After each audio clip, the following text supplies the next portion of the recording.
Is this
Добрий день.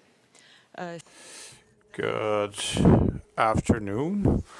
Today, the topic of our conversation is Genius Loci, or an expedition in search of true art.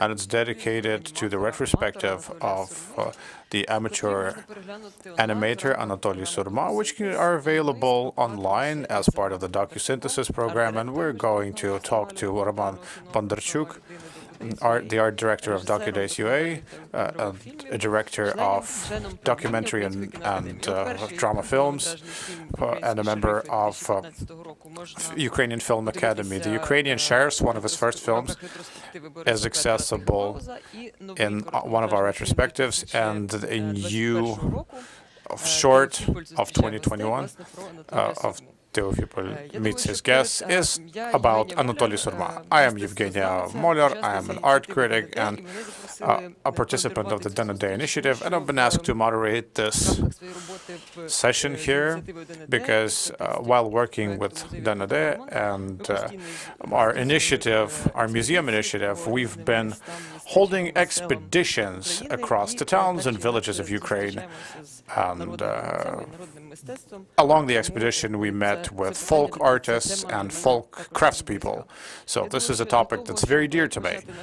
So in order to start the conversation, we are going to view one of AnatoliiSurma's animated films called Safari.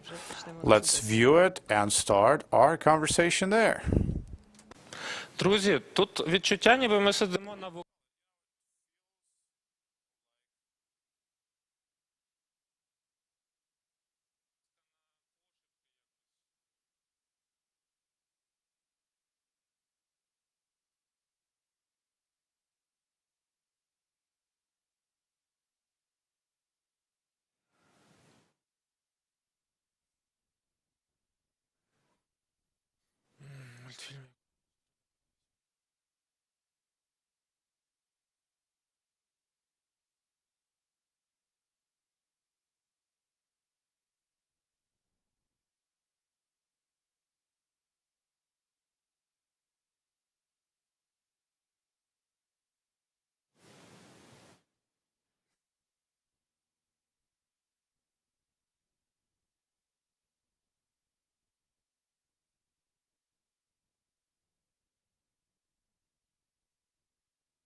So this final refrain saying good job to the one who watched it. Before going to sleep, actually, I watched all of his animated films, and And just refrain keeps coming back to me in his voice.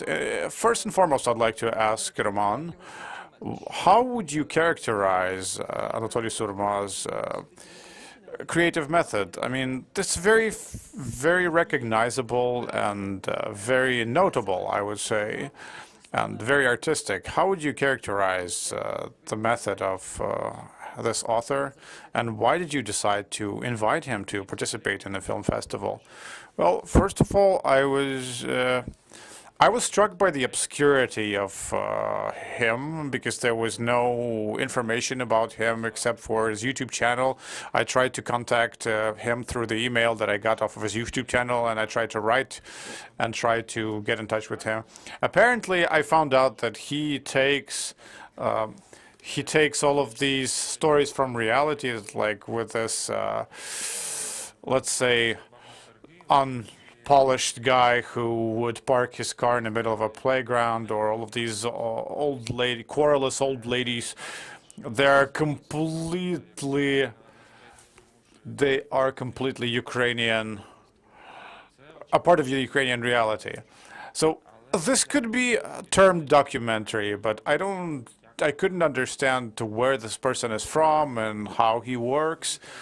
So we went to make this short documentary film about him, and what we found out is that Anatoly Surma lives in Teofipol, Khmelnytsky region. As a kid, he used to live with his parents, and then he used to live with his grandparents for quite a long time, and thus his folklore allusions, something like "good job to the ones who listen to this fairy tale," and so forth. So there's no this college in Teofipol, but there's a vocational school which is similar to this college, and this playground is basically seen from his window. So this animation is more or less documentary. He basically makes films about what he sees in reality. So this naive art, this non-professional amateur art, is quite a big thing. Because during the lockdown, because now I lost track of time, but there was a conference that was initiated by Alisa Loshkina, which was called The Space Inside. And in 3 days during this conference, academics and art critics tried to define and explain and explore this outsider art, this art naive, and try to get to grips with the definition of this art, whether this is modern folk art, or this is art brut, or this is art naive. Or art brut is maybe more popular in the Anglophone environment. But do you have a go-to definition that you use to label this art? Well, for me, what's most important is that this is complete, this is radically honest, and that's how it evokes a response, because it's so undeniable that you can't help caring about it and feeling something about it. This is the kind of art that Anatoly used to basically treat himself for trauma, because in 2013 he had an injury. He underwent an injury and he couldn't work physically, so he started, as he said at home, he was working in the software. All of the software is open source, so it's free to use. The designers and I tried to figure the software out to do some visuals for the festival, but they are actually quite complicated. So he, just having the internet and forums and chat rooms, he was able to make sense of these difficult, complicated software packages. But all of these characters that recur in his cartoons are actually a goose which he turns into a dinosaur. So he takes real stories, he packages them in the form of a fairy tale, which he was probably used to hearing from his grandparents back when he was growing up, and he uses all of the templates and clip art that he has. Let's say he has a stock figure of an athlete, and he just modifies his track pants and he turns him into your rude neighbor. So in a way, this is pure art brut, because maybe it's not even pure art brut, because art brut is not always kind. It's not always very easy to perceive. But what impresses me is how much this reality that he creates is positive, optimistic, and wholesome to all of the characters. And that really contrasts the atmosphere of the town that he actually lives in and that reality he has to experience. So for me, I think he actually visibly performs the mediating function of art. He tries to model a more positive and a more optimistic outlook in reality than the one he lives in. Well, for me, a very important question which I'd like to touch upon is a certain ethical aspect of working with modern folk artists and self-taught artists. Working with this type of art envisages some kind of a hierarchy. There's always a discoverer. Especially in Ukraine, there are people who discovered Maria Primachenko. There are people who discovered Olena Bilokur and Borjana Chagarova, and there's this position of a representative of this discovered art. And in the situation of Anatolii Surma, there is a collective meme. There is no specific person or institution that discovered him. So he became recognizable thanks to the fact that he posted his own work, and it was shared and thus became popular. So in this moment, this issue, this point, brings him a certain degree of ethical freedom and independence from whoever it would be to label themselves his discoverer. But now he finds himself in this art institution. He is a participant of a film festival, and thus does this somehow alter the vector of artistic development? And what does it mean for him and for the festival, this collaboration between him and the festival? I think it's because times change, because even the phrase folk 3D artist sounds absurd and very, very new.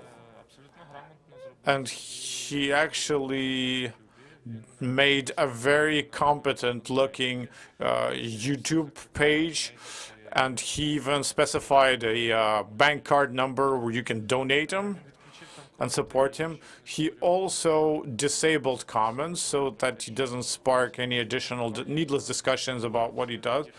So I think he arranged this no worse than any SMM manager that he would otherwise hire to represent him.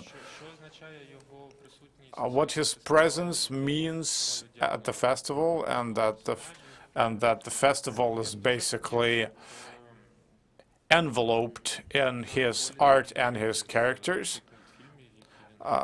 I'd really like Anatolii to make a living off of his imagery, and for him to be able to sell his video art to museums and other institutions. Because I think that the level of his art is quite high, and it's definitely a document of what's going on today, here and now. And when we were thinking about the visuals for this year and all of these paradoxes with the coronavirus and these lockdowns,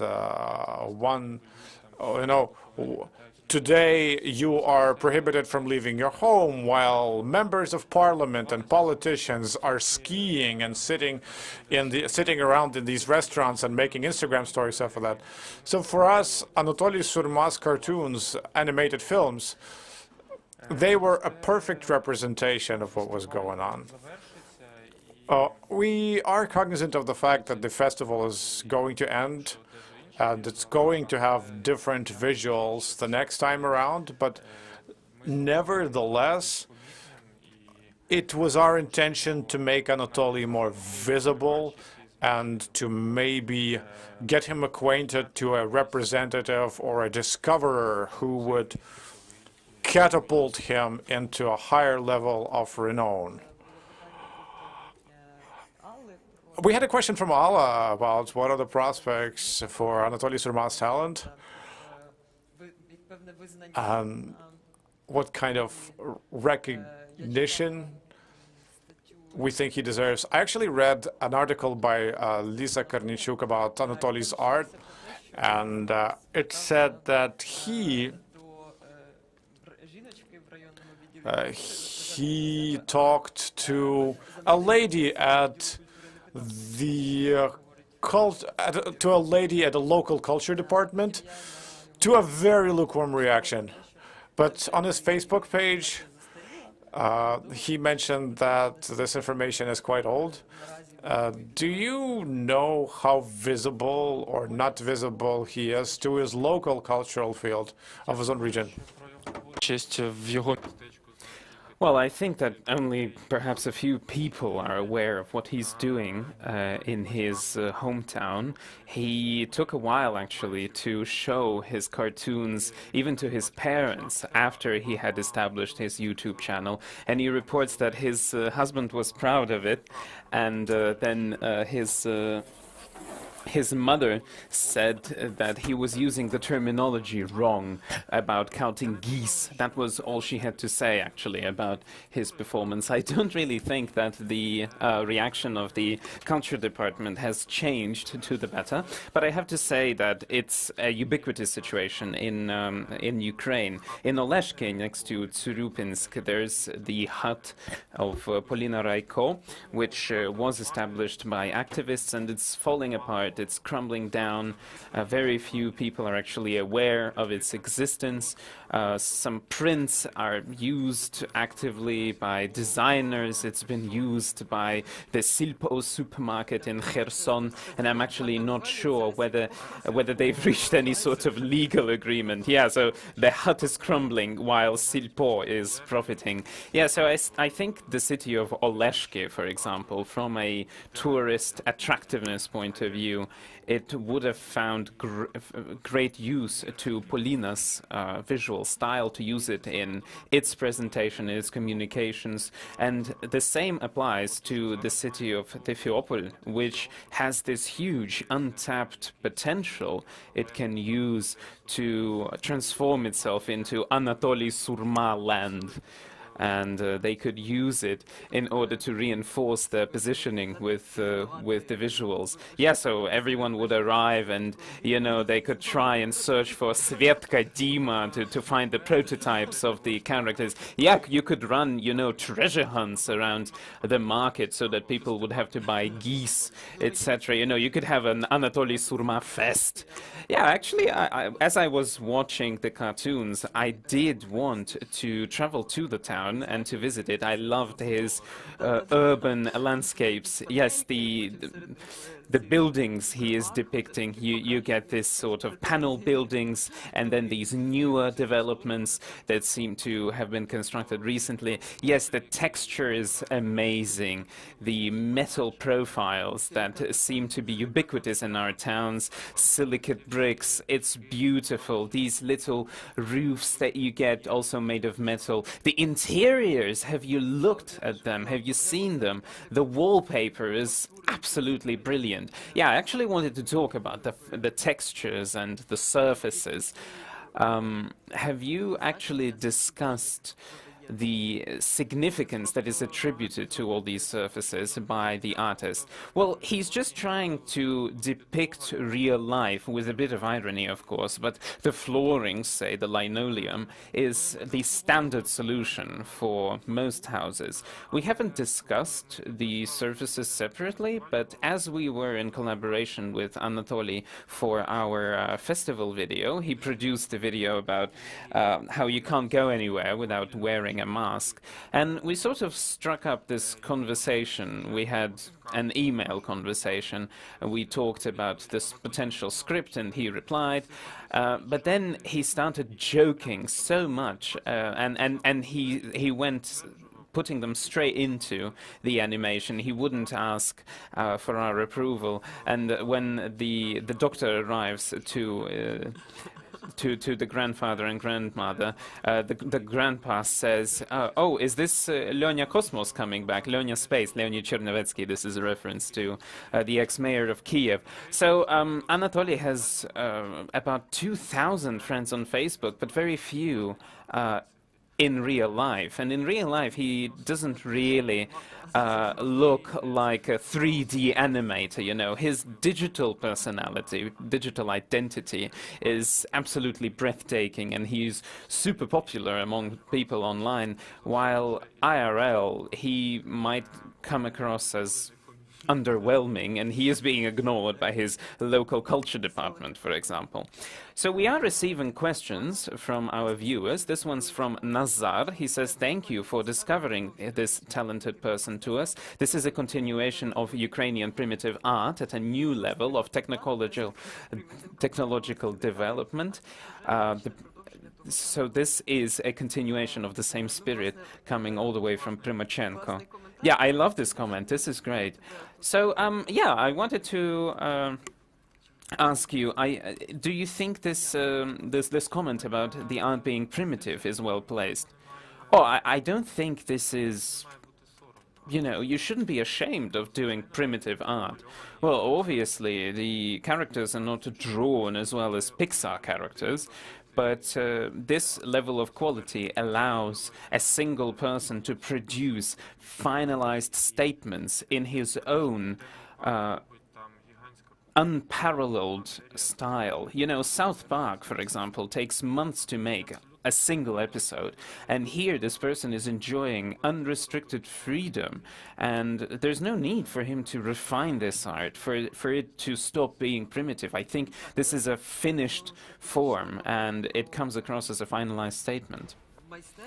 Yeah, but you mentioned the artistry and the craft that Anatolii Surma needed to master, to study the software that he's using, and he approached this without having any prior preparation. And also, he mentions in one of the interviews, in the interview he gave to Lisa Kornichuk, excuse me, so he mentioned that he had mental disorders, and this was, and it did in a way actualize the issue of exotization. Are we, well, in our interactions with this sort of art, you often bring up the question of exoticization, making art, viewing it as exotic. Was this a topic in your collaboration with Anatolii Surma? Well, we didn't mention any of his disorders in conversations, and nothing really caught my eye. He has a very peculiar way of thinking, and he comes up with interesting proposals, interesting offers. Well, following his trauma, Anatolii finds it difficult to speak, but this evidently has to do with his trauma, and this is why he puts the text on paper and then he reads it off the sheet, and this makes it easier for him. Yeah, this might explain this sort of slow tempo, the pauses he makes, which also lends a peculiarity to his cartoons, because the intonation is something that you easily remember. Yeah, it sticks to you, actually, I have to say. me and the team, as we were working on the festival, we would speak like Anatoly Surma's characters. We would nod our head this way. Yeah, so I see it is a viral piece of art that is easy to get involved with, and you can find yourself expecting a new episode. I also wanted to discuss, well, we've already touched on the topic of decentralization, so now you have these regions where you could find amateurs, people who have taught themselves to do art, and who have been bred by this place where they live.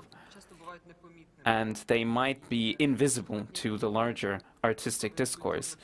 So now, when cultural decentralization is moving ahead nationwide here in Ukraine, in this context, I wanted to ask, how do you see the role of these artists, and how do we go about discovering them? What do you see as our options for working with this sort of art and engaging with it?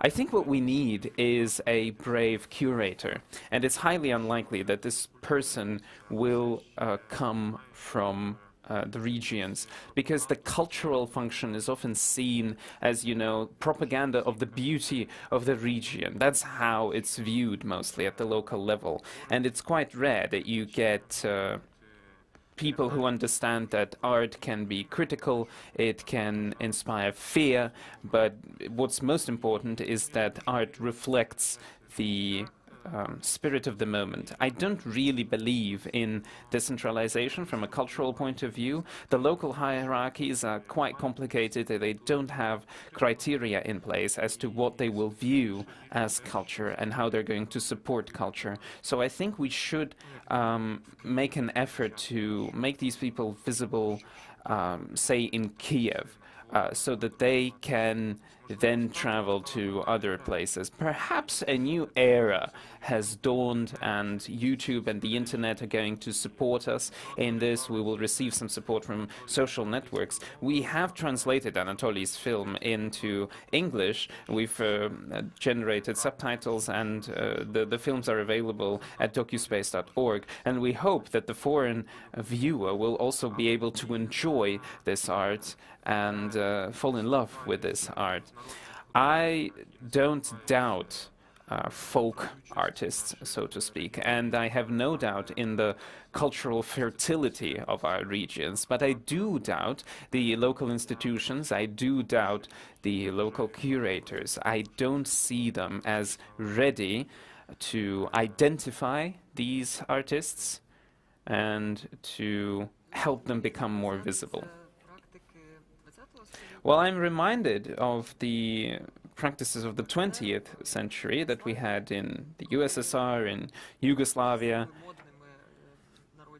when folk artists were popular, and their associations would be established, their workshops would be set up, and it didn't always contribute positively to the process, because the artists themselves would become scaled up. They would sieve out the art of what they do. They would just find a topic that is popular, and they would focus on that, repeating their art over and over. And so the vitality of this art got lost, which is one of its essential parameters.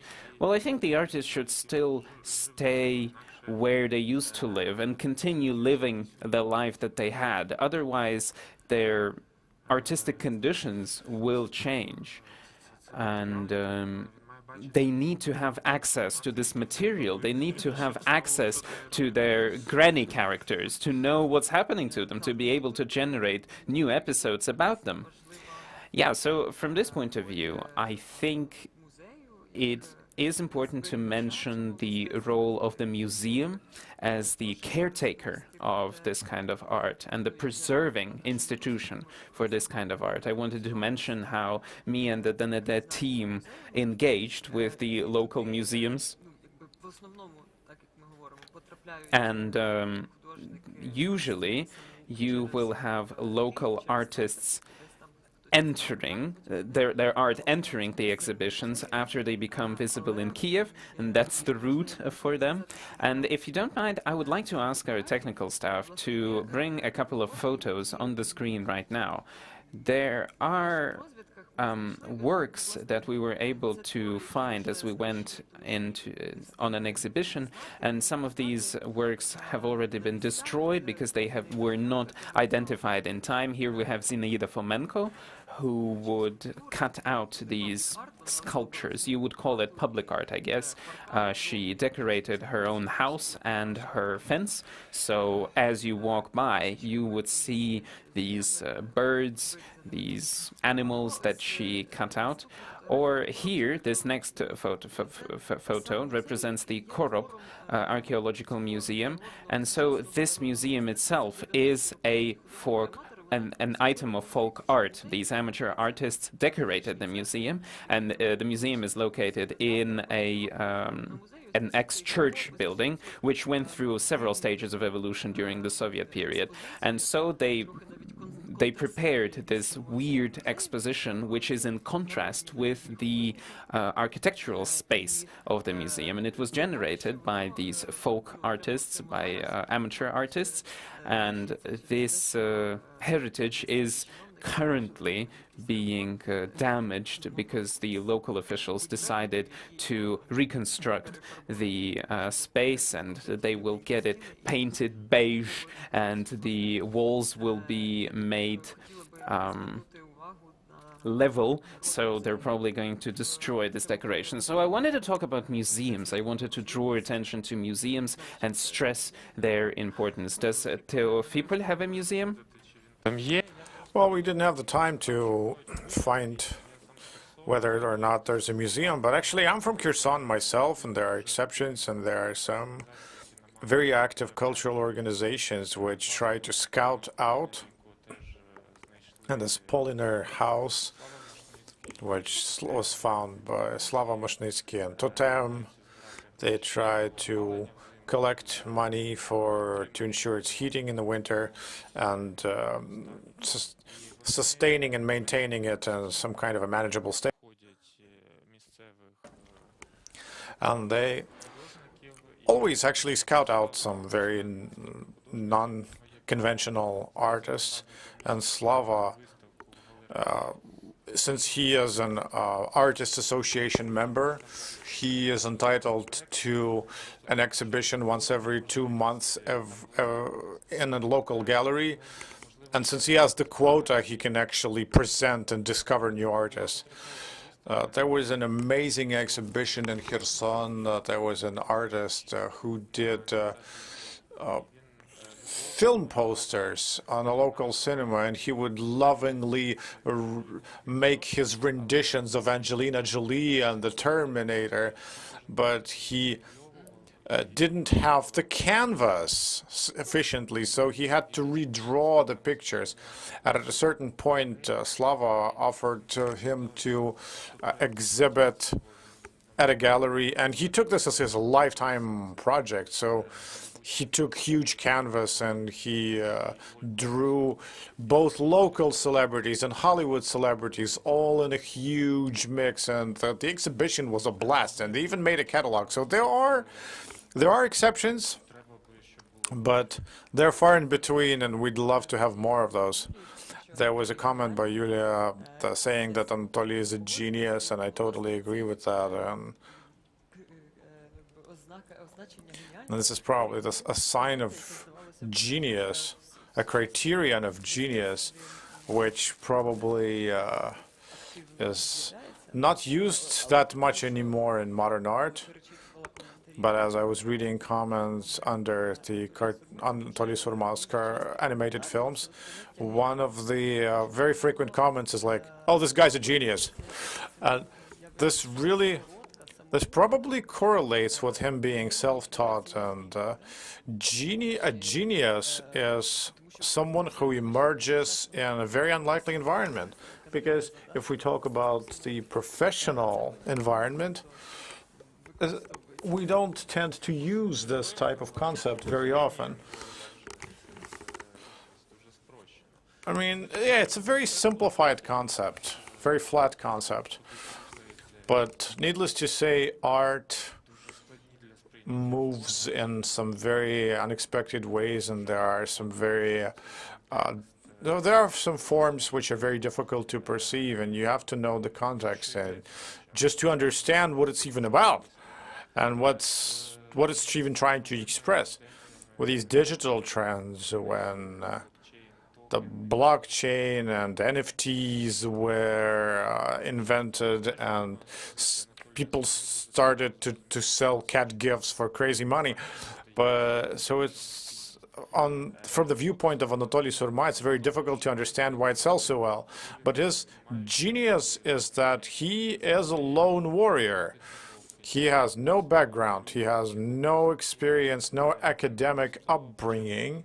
He started making these content-filled stories. He didn't care about the detail, he didn't care about the production value, he didn't care about the noise, but he actually experienced with sound design. He has these cars and these horns blowing when the doors open. So he made actually an impressive oeuvre of animated films, and I mean, not everybody can do it, and some people who can do it were like, oh, you could do that? And I think that is the real working of a genius. And their value is that they're actually very well structured. The film, which is called A Family Staying at Grandpa's and Grandma's, this is the first one on his YouTube. He had and his first experiments were just to move objects around the frame, and they're also available at his Facebook page. But when I saw that, I saw and these objects moving, and they're like, wow, 1, 2, 3, 4, 5, wow, amazing. These objects are actually moving. Oh, look at that. So we could see him actually being very inspired by what's happening. But this first video, family staying at Grandpa and Grandma's, this is actually an art house film. This is your art house film from France, but made with Ukrainian content and with 3D animation. Besides the kids coming to grandparents and having dinner and unloading their truck, that's pretty much it.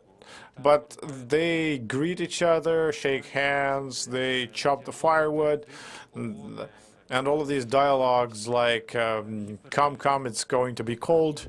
So they're all hyper-realistic. And this is a fantastic fusion. You find out about this folk culture of urban kids coming back to their rural parents to visit them. It's a whole ritual, and I guess this is a touch of genius. And there are some things that are ritualized and which are repeated from one animated film to another. There are some behavioral patterns which are designed and mixed and matched across the films. And all of these phrases which recur and refrain. This one about the great concern in very different situations. And I think a professional editor would say there's no need for them to shake hands and when they greet and when they say goodbye. You probably just have to cut out one of these two similar scenes, but for Anatolii it matters, because this is what really reflects the true order of things in his vision. What also really impressed me as I watched this, Grandpa, is his costumes. I understand that these are some pre-made stock models that he uses, but somehow they are not fully representative of these realities that he tries to describe, and somehow they contrast. And did he try to make these more representative? Well, he actually repaints textures. So those are not exactly stock. He adapts them to his artistic vision. Of course, he's somewhat lacking in tools to make this regular traditional Ukrainian granny, but yeah, he did add the boots. We actually talked to him after the opening. I called him and asked him, what was your impression? Actually, in the opening ceremony in the Zhovtin cinema, we actually set his characters down, the paper figures of his characters, to fill the room. And he said, yeah, it was all great, but I missed Sveta, which is one of his characters. She was not apparently in the audience, so maybe we will invite Sveta to the closing ceremony. But I mean, how did he recognize her? But well, we made 6 characters, and that was apparently enough for us. But for him, Sveta definitely should have been there. But well, is Sveta a portrayal of someone specific? Or no, this is definitely just it's a generic image of a girl wearing a mini skirt of a small town. You know, every small town has many of these Svetas, but well, I also remembered that Lisa Kornichuk. I keep quoting her article because this is the text about Anatolii Surma's work, which tries to kind of reflect on it. And she tries to say that he reminds her of Noah Baumbach in some stylistic format. For you, personally, what is your basis of comparison for the work of Anatolii Surma? Well, I think this film where the family stays at grandma and grandpa's, yeah, the comparison is pretty accurate, but other ones are more dynamic in terms of story, and they cannot be compared to anything. This is a fusion of Ukrainian folk tales and some popular jokes and some direct observations of this branch, which you have to kind of bow your head so that you don't bump into it. And this is about a real story about one of his neighbors who didn't allow this branch to be sawn off, so that everybody had to bend down in order to cross it so that they don't bump their heads. So I don't even know what to compare this to. This is a completely original and naive thing. Well, out of his videos, the one that resonated most with me is about decommunization in a kindergarten. A lot of my observations actually happen around post-Lenin, about what happens after all of the Lenin statues are gone, what emerges in their spot. And in a way, these old podiums for pedestals became a vehicle for artistic expression of their inhabitants. And in Stara Kotelnya in Zhytomyr region, a folk craftsman created some kinetic installation. Instead of Lenin, there was this globe-shaped sphere, and there was this bird-shaped weathercock. And all of this would spin in the wind, and it looked really impressive. And this moment of appropriation of these locations and sites by modern ideology, when he shows that kids are jumping on this pedestal with yellow, blue, and red and black flags. So this is pretty deep. So his perception is pretty representative. In Kherson region, there was a pedestal where they removed a Lenin statue and they put a Ukrainian flag, but but it's still, the inscription was still there saying, "You're going the right road, comrades." So this is the reality, and actually Anatoly also started including politicians in his work, and the first one is about Kolobok, which was included in the retrospective. It's the first cartoon to include recognizable politicians. They have Tymoshenko and Zelensky and Oleg Leshko, and this was the only animated film which became an object of attention for electronic media. So this was an informational push for him. They actually, the writing about that was very different, but it was interesting that he was making a lot of self-contained work, but as soon as he mentioned politicians in his collages, that the media start paying attention to him. One of the most viewed videos on his page. So here's your recipe how to make naive art popular. Just make a caricature of Leshko. No, Leshko is probably going into, let's say, he's going to be forgotten in a few months. But just pick at people who everybody talks about, and you're going to get part of the hype. Any new questions? Doesn't seem so. By the way, in DocuSpace, we have a function of giving authors feedback and talking to authors. You can ask questions to AnatoliiSurma. You can use a smartphone to ask a video question. You push a button on the website. It's going to be moderated and sent to Anatoly, and Anatoly will actually record his video questions. So if you haven't asked a question to us in writing, you can ask them in video to Anatoly. And I'm probably going to take advantage of this opportunity to ask him a question. Maybe you know whether or not he watches the films, how involved he is in the self-education process, and what is the format of that?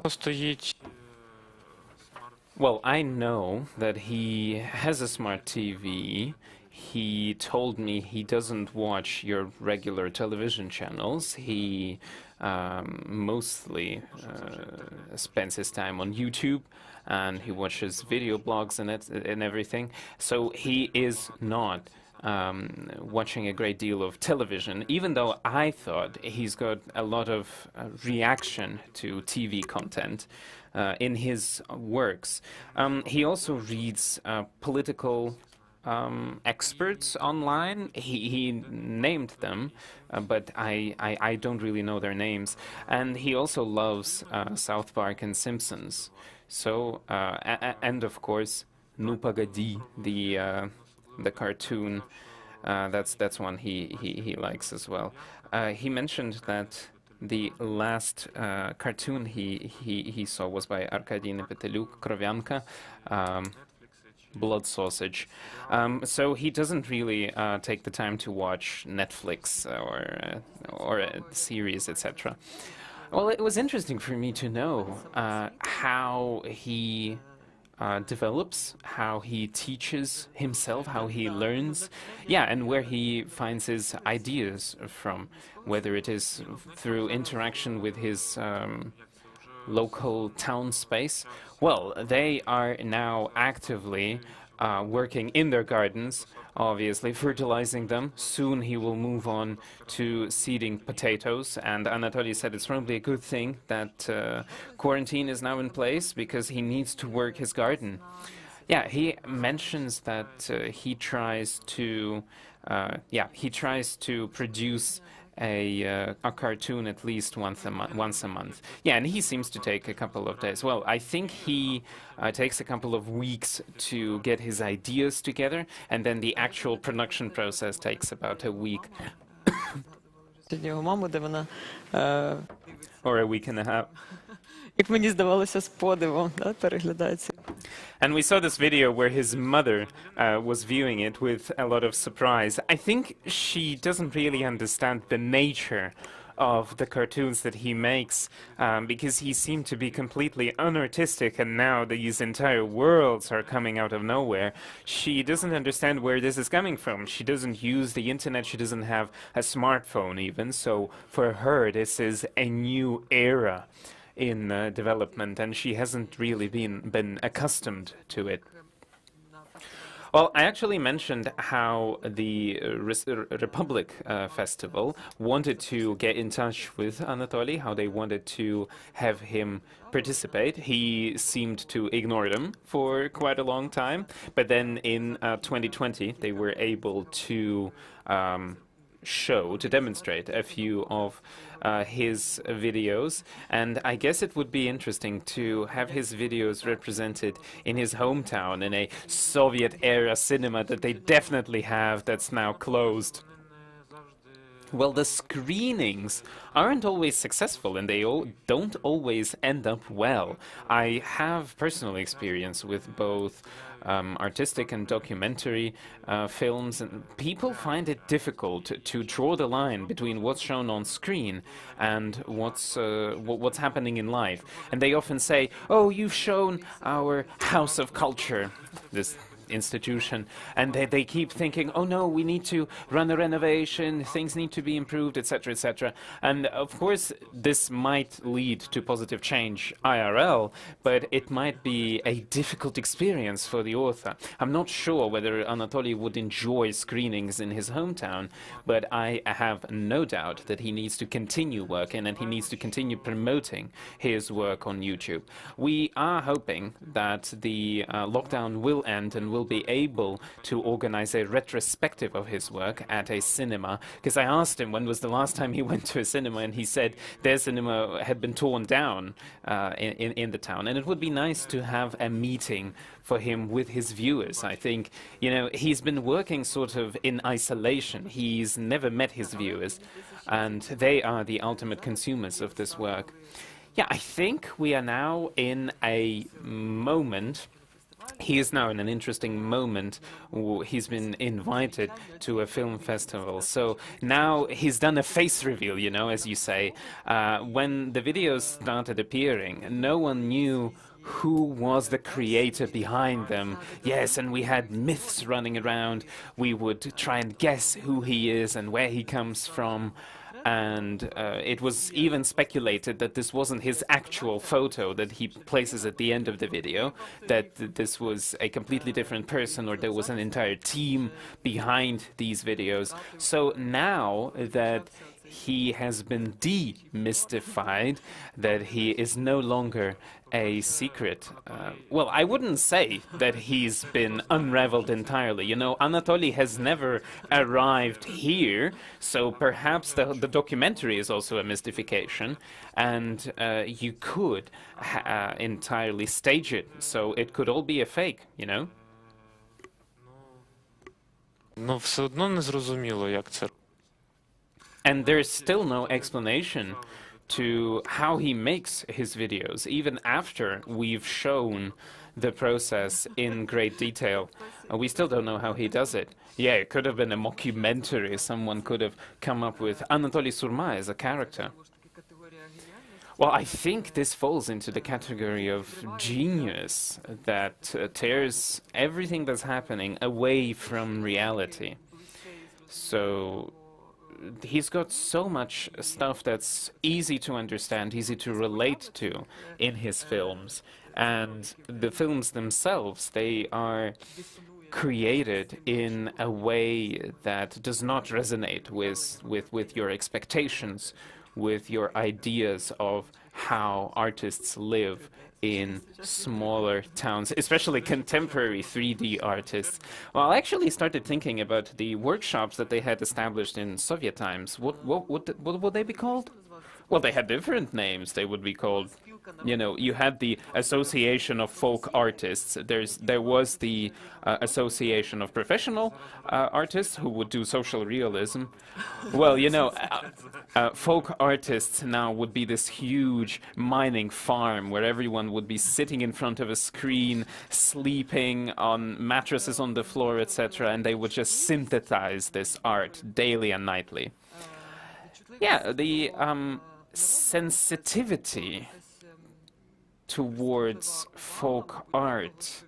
It's interesting to see how attention is focused on what's happening in this field of outsider art, how attention is focused on what's happening beyond the limitations of, you know, official professional art. So its sensitivity to what's happening among the people and with the people is something that we should probably devote a bit of attention to, and we should probably treat it as a unique thing, you know, even though you could view it unethically that we're devoting so much attention to it. Well, you know, you don't have an ethics code for art, and you always have this dilemma whether you leave the person unattended to, or you try to engage with them and have a collaboration, or you approach them with an offer, try setting up a platform to demonstrate their art. And I always go for the second option, because the first option is just boring, plain boring. And you know, who are we to judge about ethics? I don't have any doubt in my soul that we have a brave, unique artist in front of us here. And, you know, the rest of it, I mean, Anatoly would say, if you don't like it, don't watch it. That's my position as well. We had this initiative last year to establish a naive art museum. But due to the lockdown, it was established online, and it brought together contemporary folk artists, so to speak, representing various regions.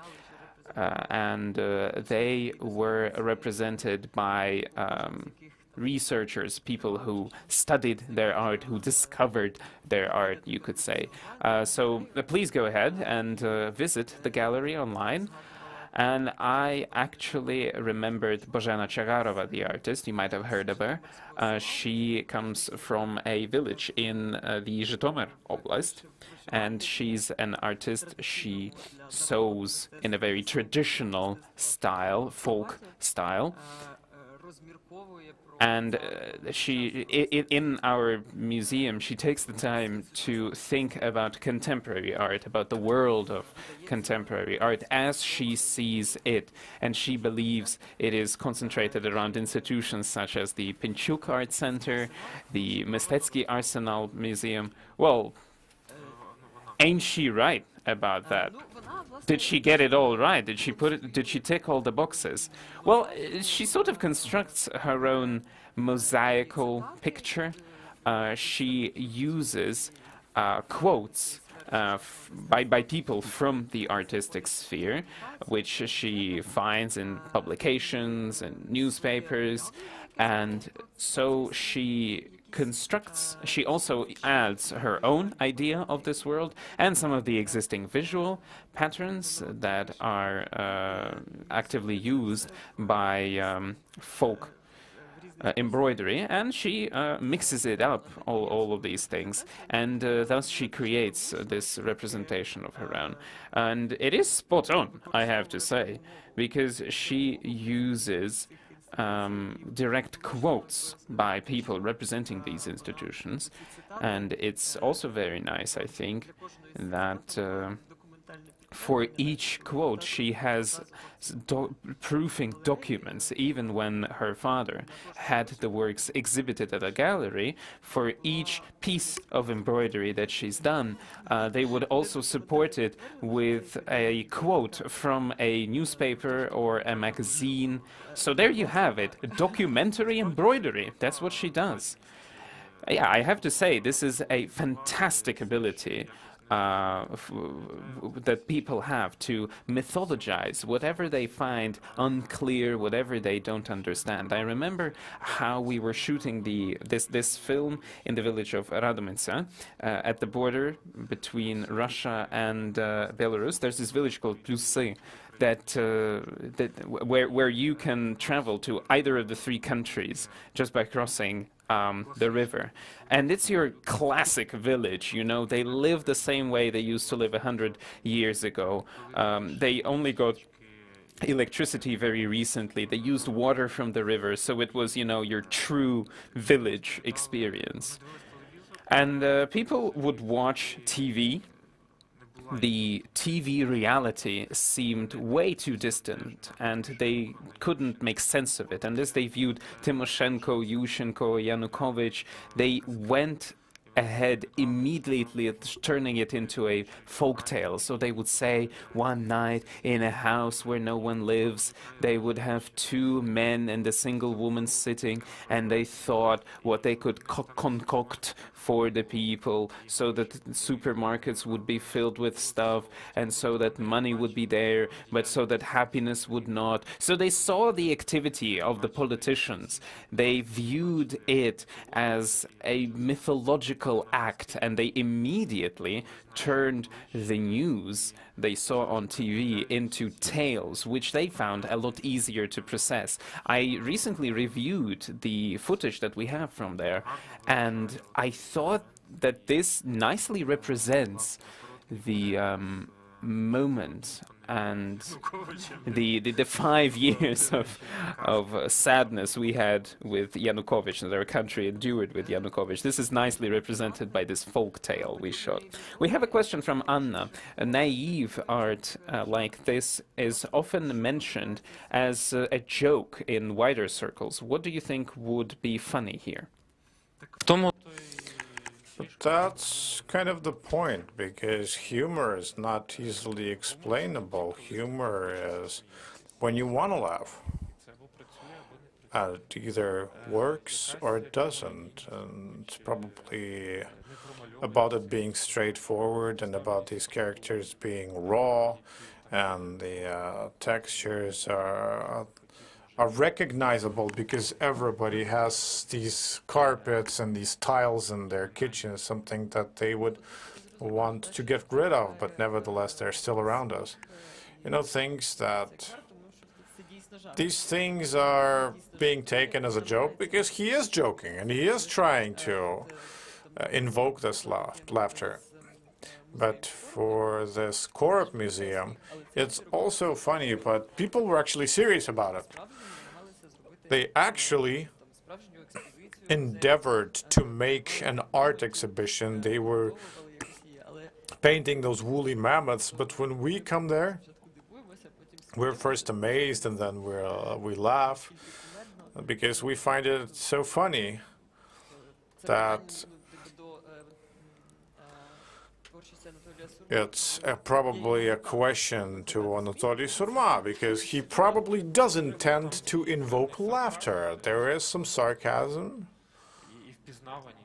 and there's some recognition, because it's sarcastic and it's recognizable.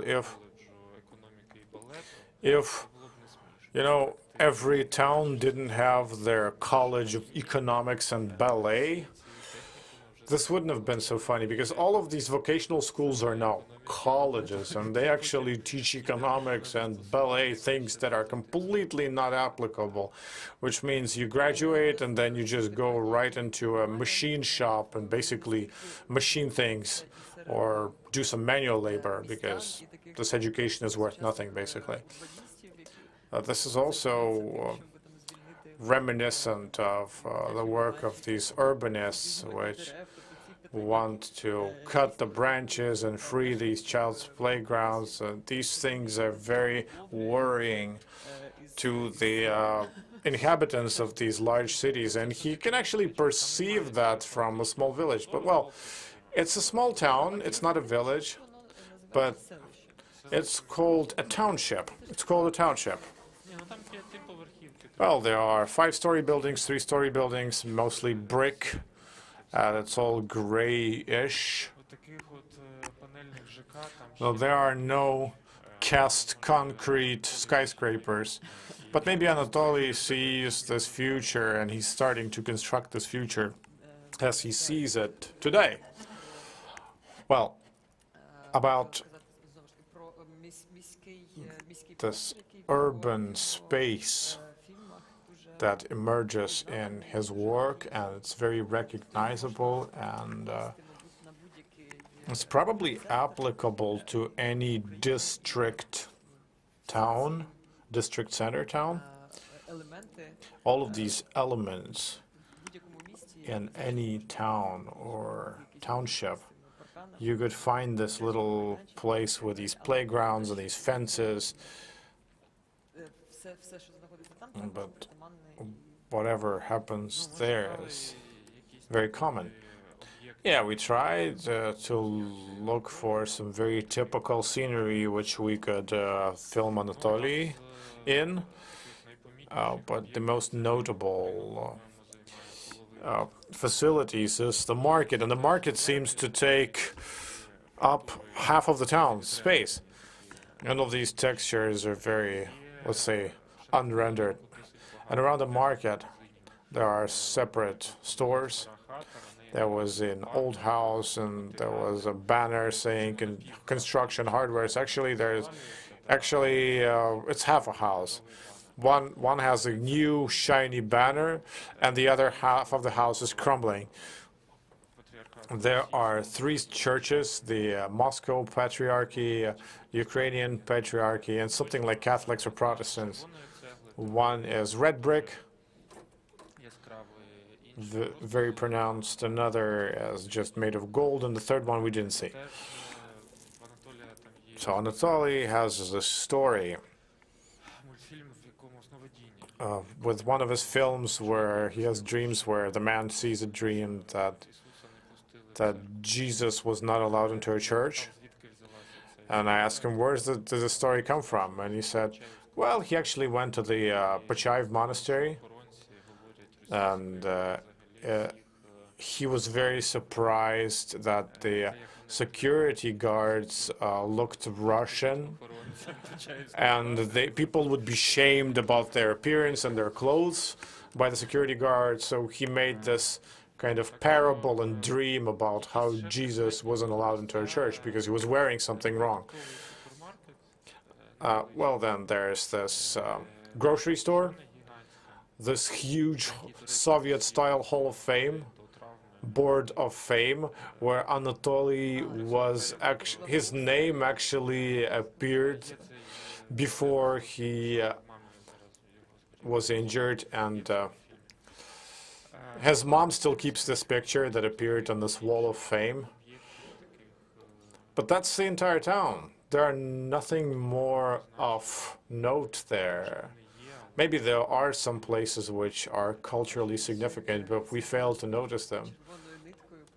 I remember that a recurring theme for him is the theme of dress code, whether people always get reprimanded for wearing shorts to church, etc. And we were watching these films with kids, and during this film about the holiday, my kids keep asking, what is this holiday? Where's the holiday? And in the end, we realized that this is a very generalized image of some kind of a holiday, and they would take this very straight because for them it was very unusual. And I was watching my children and their reaction to these films. They were suspiciously looking at me and then back at the film, and then in some time they started laughing and they started actually repeating these recurring phrases which recurred from one film to another. We also watched this with our kids, and I also like the fact that this kind of expands the boundaries of perception, because when you go to Netflix, all the cartoons are actually the same. They're almost made with the same models and templates, but just some colors may be different. And minimally, the characters could be written somewhat different. But other than that, it's pretty much cookie cutter cartoons. So, of course, you would want some diversity in what your kids watch. Maybe there are some forms of narration that your kids could be exposed to. So Anatoly also had this creative device with a school, with these black and white photographs of these old school lineups, parades. So this collage has become very noticeable among all the other things. And let's say it stands out among his other attempts to visualize this reality. Well, he is working to document some history. He's trying to display this parade where the kids, during this 35-degree heat, they have to listen to the sponsor of the roof renovation of the school. And of course, it's very easy to put these photos on the blackboard.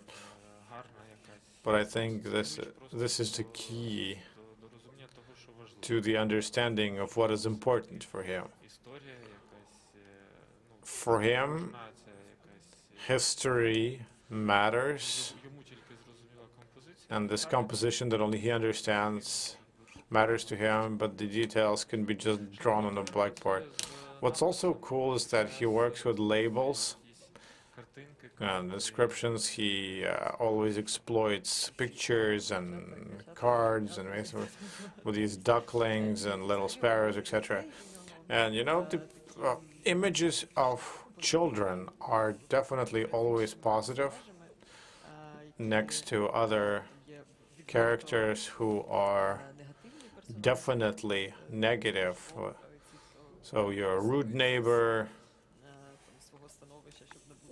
who tries to get some privileges from, tries to abuse his rights. There are these regular kids which represent everything that's good about this world. Does he have children? No, he doesn't. But maybe it's his childish gaze of the world, something that he's been able to maintain through his life. Yeah, definitely. He has some childlike affections, and there are some kind of inner child. He kindles his inner child. And again, his fascination with animated films, the medium that he chose for his work. I don't know if we have any more questions. We don't seem to. Well, how do we wrap this up? How do we wrap this conversation up? Well, we should start by calling people to watch Anatoly's work, to donate. Does he get a lot of financial support? Yes, well, he gets like 100 or 200 or 500 hryvnias, up to $20 occasionally through this channel description on YouTube. So yeah, there's this possibility to support him. I think this is a great opportunity to get involved in this artist's development and promotion is by watching his work and to recommend his work and the works of other artists who exist outside of this conventional paradigm of the so-called professional artist, and try to pay attention to the artists who are living in small towns and villages and rural areas. More often than not, they have this wholesomeness and this absolute uniqueness which can be valuable. And while we still have time, I'd like to mention this festival in the township of Shishaki in Poltava region. There is a whole group of local artists who engage in all kinds of folk art, and starting from 2017, they have this Shishaki festival, which was made by people who came to stay in their country houses, and in collaboration with these artists. And this is definitely modern folk art, which includes monumental art and artists who make gigantic mosaics and huge sculptures out of glass bottles and whatnot, and they try to copy these art magazines with their work. And one of these artists worked as he used to pose for artists in the art academy, and after that he would collect the remains of these art materials, and he would make mosaics and different colored windows. So yeah, of course, for artists, when we talk about artists and we talk about naive art, we usually talk about painting and embroidery. And also these artists also work with street art, probably paint these fences and whatnot. This is one of the clusters which concentrates this internal activity of these artists, and they actually influence each other, and they actually bring relevance to one another. And, I mean, some of them would make art just quietly as a hobby, but once they get engaged in this community around themselves, they actually start to step out of the shade. Well, there's a bunch of these authors who are either shy or they don't deem it necessary to show their work. So any attention from the audience is an opportunity for each artist to show their work and to interact with the audience. Yes, I would say an environment is important, you know, plein airs for 3D artists in Khmelnytska Oblast. Yeah, I would say that's important. So I think with this, it is the time to say thank you to all our viewers. I think we should also reiterate that AnatoliiSurma's retrospective is available on our website. Teofipol Meets Guests is also available, the documentary film. And please join us next time for DocuSynthesis, where we will talk tomorrow at 13 o'clock. Yeah, and with that, I think it's time to say thank you. Thank you very much for joining us today.